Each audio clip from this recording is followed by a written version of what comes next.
শেখ হাসিনার উলঙ্গ দালাল ছিল এই পত্রিকা। এটা একটা অভিশপ্ত প্রতিষ্ঠান। এই জনকণ্ঠ হয়েছে এটা মানুষের হক মেরে খাওয়া প্রতিষ্ঠান। সংগ্রামী সাথী ও বন্ধুগণ, আজকের এই বৃষ্টি, ওয়েদার খারাপ, এর ভিতরে আমরা যারা এসেছি অনেক কষ্ট করে, অনেক দূর দূরান্ত থেকে সমবেত হতে পেরেছি, মানে আমাদের ভিতরে ঐক্য আছে। তা আমরা এই ঐক্যটাকে সফল করার জন্য আগামীতেও আমরা এই ধরনের শোডাউন পাওনা আদায় না হওয়া পর্যন্ত আমাদের কর্মসূচি একের পর এক চলবেই। তা আমার শ্রদ্ধেয় হামিদ ভাই এটা অনেক কিছুই বলে ফেলছে, যাক আমি বলি তারপরে অল্প কিছু। আসলে এটা একটা অভিশপ্ত প্রতিষ্ঠান। হ্যাঁ, মানুষের হাদিসে আছে যে ধর্মেরই হন না কেন, হ্যাঁ ধর্মে আছে যে কারো পাওনা হক মেরে খেলে ওই মানুষের ব্যবসা বাণিজ্য দূরের কথা, ব্যক্তি জীবনেও সে কোনোদিন সুখী হইতে পারে না। এই জনকণ্ঠ হয়েছে এটা মানুষের হক মেরে খাওয়া প্রতিষ্ঠান। হ্যাঁ, এইখানে যারা দালাল আছে এরাও হইল ফেরাউনের বংশধর, মালিক তো ফেরাউনের 14 গোষ্ঠীর বংশধরের পরে যদি কিছু থাকে।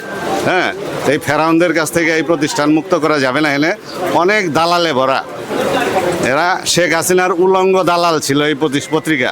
তারপরে এই পত্রিকা কেন এখানে টিকে আছে আমি তত্ত্বাবধায়ক সরকারের সংশ্লিষ্ট কর্তৃপক্ষের দৃষ্টি আকর্ষণ করছি। কেন এখন এটা সিলগালা করা হয় না, কেন এগুলাকে গ্রেফতার করা হয় না? হ্যাঁ, আমি গ্রেফতার দাবি করছি। এদের মালিক এবং উলঙ্গ দালাল যাদের তালিকাভুক্ত কিছু সাংবাদিক আছে এখানে ব্ল্যাক লিস্টেড সরকারের, তারপরে এদেরকে ধরা হয় না। যারা পাওনা বঞ্চিত, আমরা একের পর এক বছরের বছর, আমি হয়তো অল্প দিন, এখানে অনেকে আছে মারা গেছে, তার ফ্যামিলি মানবেতর জীবনযাপন করতেছে, তারপরে টাকা দেয় না। কেমন শালা ব্লাডি ইডিয়ট বাস্টার্ড এই মালিক! আমি সরি ফর মাই ল্যাঙ্গুয়েজ বলতে বাধ্য হলাম আমি, যে এরা এরা এরা এইটাই পাওয়ার যোগ্য, এরা সম্মান পাওয়ার যোগ্য না। হ্যাঁ, তো এই আমি অবিলম্বে আমাদের পাওনা পরিশোধ করার জন্য এদের করছি, এদের আহ্বান জানাচ্ছি, ভদ্রভাবে আহ্বান জানাচ্ছি।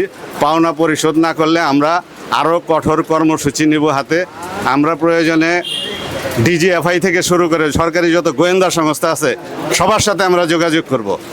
হ্যাঁ, আমাদের এই পাওনা পরিশোধের জন্য প্রয়োজনে আমরা আইন উপদেষ্টা আছে, সরকারের তথ্যমন্ত্রী আছে, উপদেষ্টা আছে, আরও যারা আছে স্বরাষ্ট্র উপদেষ্টা আছে, আমরা তাদের সাথে যোগাযোগ করব। আমরা যে আজকে চিঠিটা দিব, আমরা এটা 2 সপ্তাহ সময় দেওয়া হয়েছে তাদেরকে। 2 সপ্তাহের ভিতরে যদি তারা পজিটিভ কোনো সিদ্ধান্ত না নেয়, আমরা কঠোর কর্মসূচি নিতে বাধ্য হব। এর দায়িত্ব পুরাটাই জনকণ্ঠ কর্তৃপক্ষকে বহন করতে হবে। পরে আমাদের দোষারোপ করা যাবে না যে আপনারা কেন এইসব করলেন, আমাদের প্রতিষ্ঠানের ক্ষতি হয়ে গেল।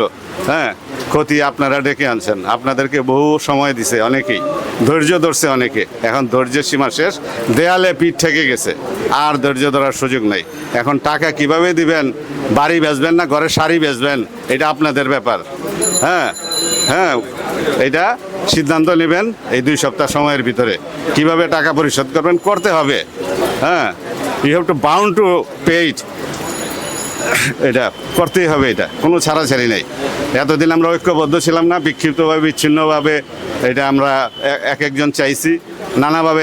ওকে 50,000 টাকা দিচ্ছে, 10 বছর যাবো তার খবর নেই। এরকম ঘটনা এখানে বেশি। হ্যাঁ, এরকম আমাকেও ডাকছিল একদিন যে আপনি আসেন, পরে আমি বললাম অ্যামাউন্ট বলেন কত দিবেন, পরে আমাকে একটা বললো, পরে বললাম আমি যে আই এম নট এ বেগার। এই টাকা আপনার প্রতিষ্ঠানের আপনার মালিক অ্যাকাউন্টেন্ট বলছিল, এক্সিকিউটিভ ডিরেক্টর। আমি তাকে বলছি এই টাকার চেকটা, এই চেক লাগবে না আমার, আমি ফকির না। যাই হোক, এটা অনেকের দরকার। এখন আমরা টাকাটা কীভাবে পাই, এটা এই বিষয়ে আমরা সরকারের দৃষ্টি আকর্ষণ করলাম, আইন শৃঙ্খলা বাহিনীর দৃষ্টি আকর্ষণ করতেছি। আমরা যেহেতু স্বৈরাচার পতনের পর দেশে একটা তত্ত্বাবধায়ক, একটা ফ্রেশ গভর্নমেন্ট, একটা গ্রহণযোগ্য, একটা প্রফেসর ডক্টর ইউনূসের নেতৃত্বে একটা ভালো একটা গভর্নমেন্ট, সর্বজন গ্রহণযোগ্য একটা গভর্নমেন্ট এখন ক্ষমতায় আছে। আমরা তাদের কাছে, আমরা পাওনা বঞ্চিতরা জোর আহ্বান অনুরোধ করছি, আপনারা আমাদের এই পাওনা টাকাটা আদায় করে দেওয়ার ব্যবস্থা করেন। আমাদের হক টাকা, আমাদের পরিশ্রমের টাকা, আমাদের রক্তে ভেজা টাকা, এই টাকা দিতেই হবে। এই টাকা মেরে খাওয়ার কোনো সুযোগ দেওয়া হবে না। এবং পরবর্তী আমাদের আরও কঠোর কর্মসূচি হবে। এটা আপাতত এটা আমাদের সিক্রেট রইল।